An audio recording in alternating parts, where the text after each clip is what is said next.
late September 2022, 25-year-old Rasheen Carter was one of the temporary workers who came to the small town of Taylorsville to work at a factory.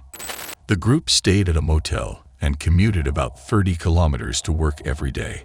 However, on October 1st, Rasheen contacted his mother in a detailed text message, expressing concerns about his safety due to issues with his coworkers. The full text message remains unknown, but here are some quotes. "I and the owner of this company have differing views. If something happens to me, he is responsible. He made these guys kill me." The young man told his mother that he was being pursued by some white guys in jeeps who were verbally abusing him on racial grounds. Worried, his mother insisted that he contact the police. She talked to him on the phone when he sought help at the Taylorsville police station. She overheard him asking the officers to give him a ride back to the motel, approximately 30 kilometers away. She also heard the officer refusing him, citing that the motel was outside their jurisdiction. After this contact, Rasheen was lost.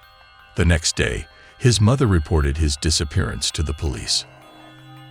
About 2 weeks after his disappearance, a man reported to the police that he found something strange on his hunting camera installed in the woods.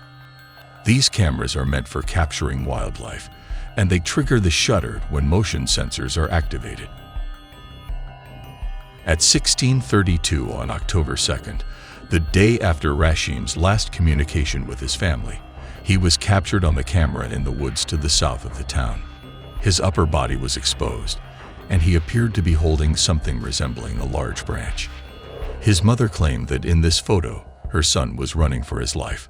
She also said that there were bruises on his body, but the police claimed that these might be shadows. On November 2nd, exactly 1 month after he was last seen alive in the photo, his skeletal remains were discovered in a wooded area about 300 meters from where the camera had captured him. There were very few remains, consisting only of his skull and a small amount of bones, as well as his driver's license and personal items, such as clothing, a motel key card, and an iPhone battery. The young man's wallet was found in his jeans and contained both cash and credit cards. The sheriff's department announced that there were no signs of foul play at the scene.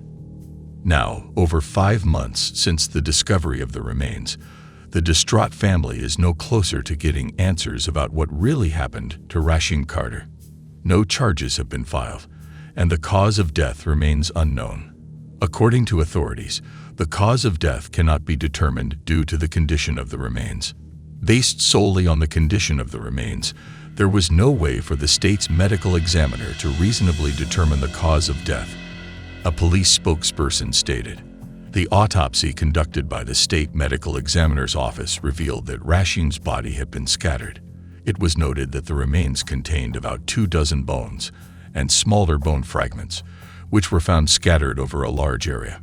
According to a copy obtained by CNN, the autopsy also found evidence that the remains had been consumed by animals. But what really happened to Rasheen? Was his death the result of criminal actions, or is there another explanation for his strange and mysterious death? Rasheen had written to his mother that he was being pursued by some white guys who were threatening him. He also mentioned that his boss was involved. However, could these individuals have killed Rasheen? The county sheriff stated that the same camera did not capture any other individuals later that day. However, this does not rule out the possibility that someone was indeed pursuing him. Now, Rasheen's former boss has become a target of online harassment, with many believing he was involved in Rasheen's death. The boss has stated that he has received death threats online since Rasheen's death, and that people have made accusations against his wife and children. He insists he has no connection to Rasheen's death and wants to help in any way he can. The police also stated that Rasheen's coworkers are not suspects, as phone records and GPS coordinates showed that their devices were far from Taylorsville on the day he went missing. But if his death wasn't a result of foul play, then what or who killed him? Some people have put forward an intriguing theory. According to this theory, the young man may have abused drugs, leading to paranoia, making him believe he was being pursued. This phenomenon is known as paranoia induced by drug use, and you can read more about it online. Paranoia often develops as a result of the use of narcotics or alcohol. On the morning of October 2nd, the day after he sent messages to his mother, a family friend said that she would pick up Rashim and take him home. Rashim shared his location and said he would be at a gas station. However, when the woman arrived at the location, she couldn't find him anywhere, not at the gas station or anywhere else in the town. On the same day, the woman informed the police that Rashim had called the police station earlier that morning and said that some people were trying to harm him severely. An officer later found Rashim hiding in the bushes at the gas station in Taylorsville. The woman who was supposed to pick up Rashim at the gas station also mentioned that they found a store employee who said that on the morning when Rashim disappeared, he had offered money to people in the store to take him back to the motel. Supporters of the drug-related theory believe that Rashim, under the influence of drugs, wandered into the woods and later died in a paranoid episode. In summary, as you can understand, this story is indeed very strange and convoluted. Official authorities have yet to provide an answer to the cause of death. Rashim Carter's family and loved ones continue to stage protests and ask for the public's help in uncovering the truth about his death.